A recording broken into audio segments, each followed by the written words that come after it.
What's the fastest land animal on Earth? I'm betting you're thinking of the cheetah, and you are right. But did you know that this incredible speedster completely vanished from India for over 70 years? Like, gone, wiped out. This is the story of how the ghost of the grassland came back.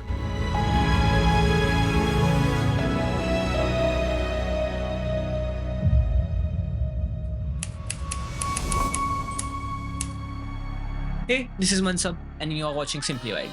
I always been that guy, the one who loves a good story. I started as a writer, then became a wildlife researcher, and out there in the field, I realized something. So many amazing stories from wildlife and history, they get locked up. So that's why this channel exists. And today, the story that we are going to deep dive into is the story of Cheetah.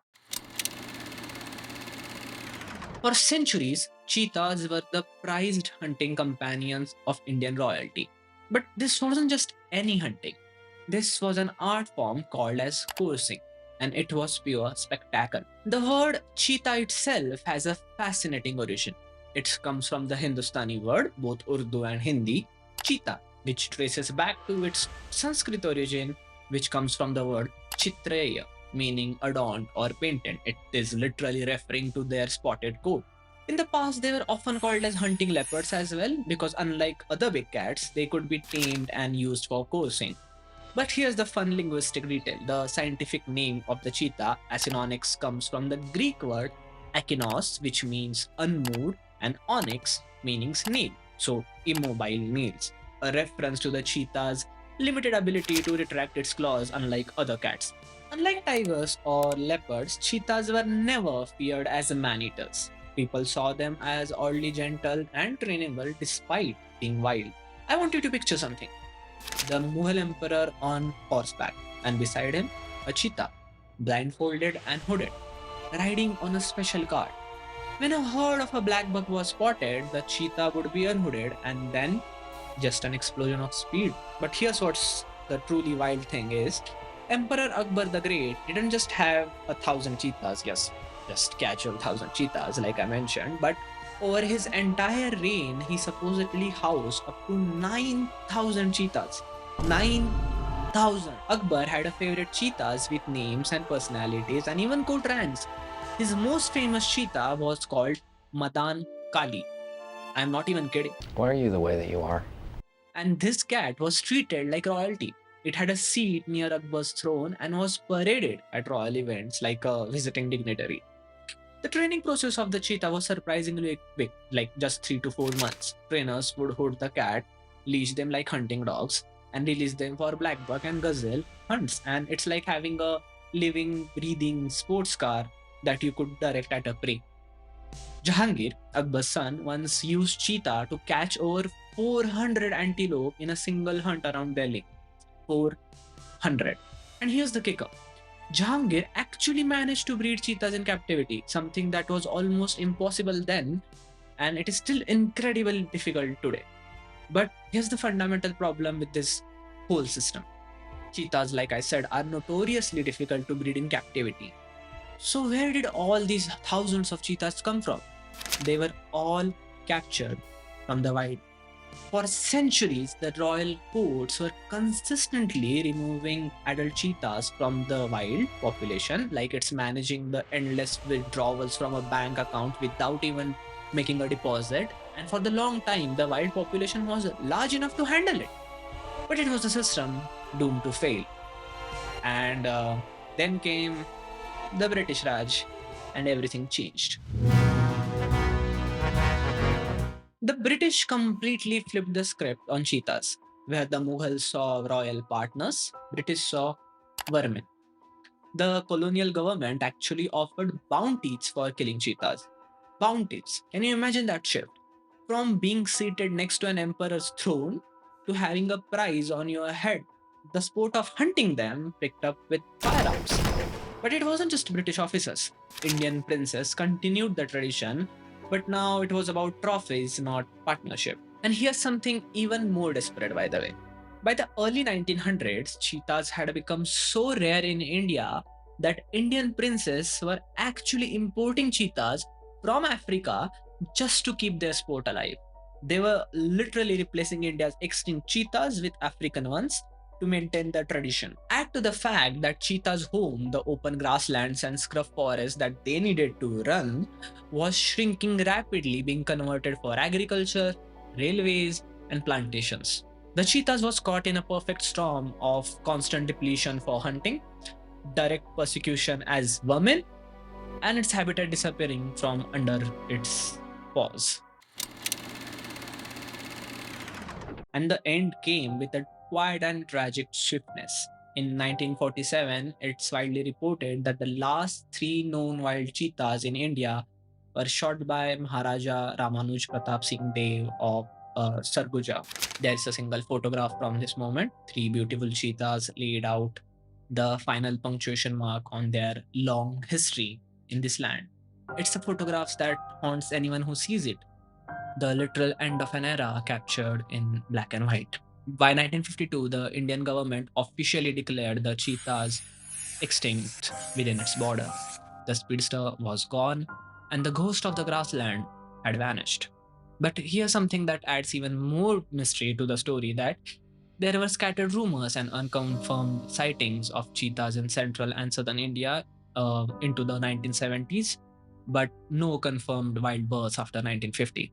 It is possible a few individuals hung on longer than we think, but they were ghosts even then.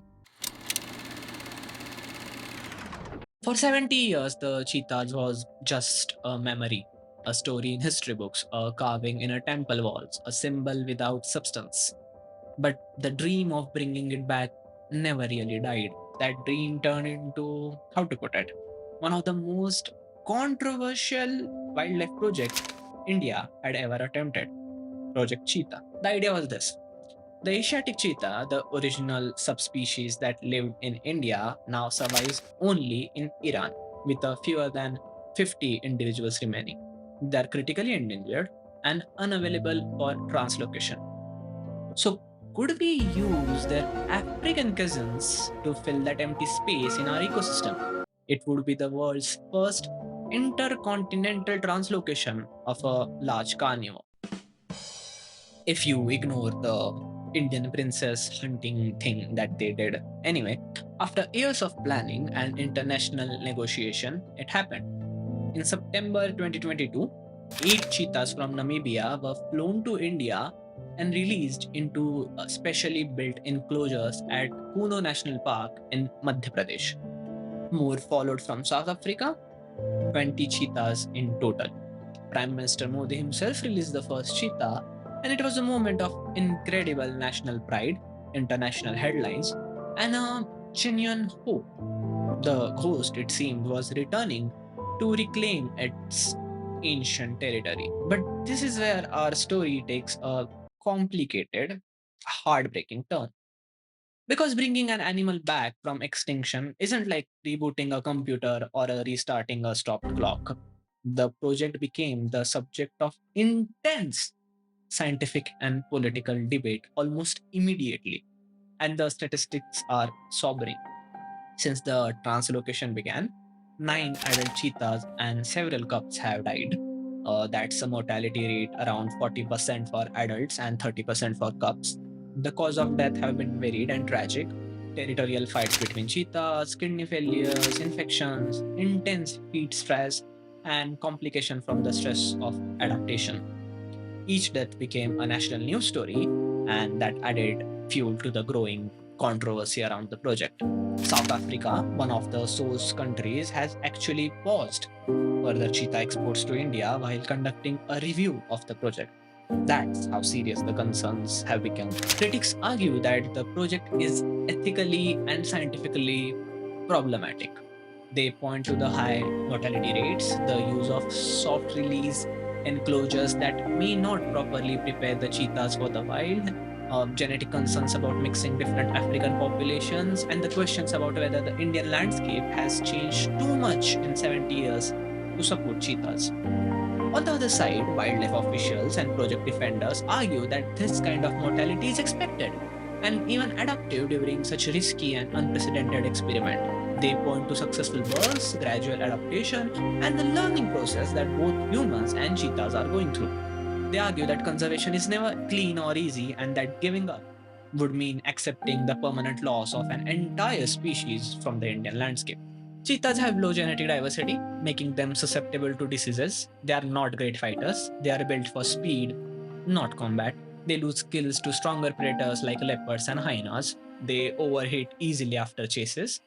All these factors make cheetah reintroduction completely challenging. You're not just moving an animal, you are trying to rebuild an entire ecological relationship that was broken 70 years ago.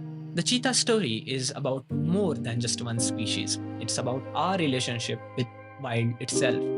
It's about the consequences of our choice and the complexity of trying to fix what we have broken. In the Mughal era, cheetahs were partners. Under the British, they become targets. In modern India, they have become symbols of loss, of hope, and of our ability to both destroy and restore. The project Cheetah is still unfolding. Every birth, every death, every adaptation is being watched, measured, and debated. The future of the cheetah in India is still being written day by day in the grasslands of Kono. So, where does that leave us? Well, the story of Indian cheetah is the story of incredible highs and devastating lows. It's a story of a royal partnership, colonial destruction, and a modern ambition. It's a reminder that the conservation is never simple, and bringing back what we have lost is one of the hardest things we can attempt.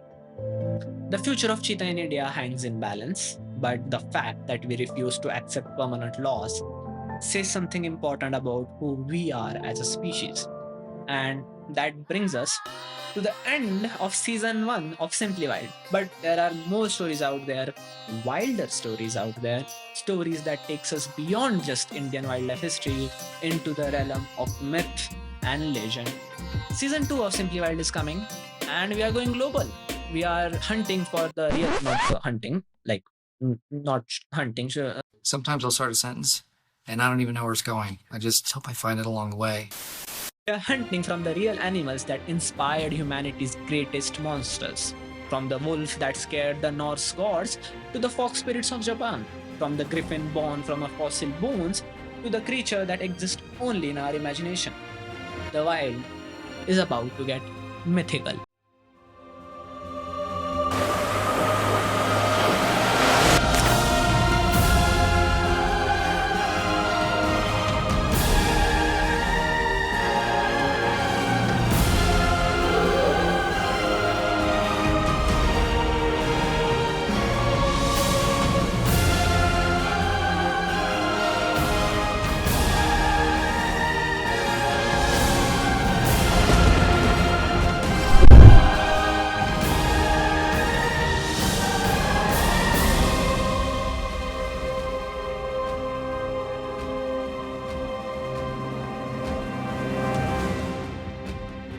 Thank you for joining me on this first season of Simply Wild. This is your host, Mansab, signing off.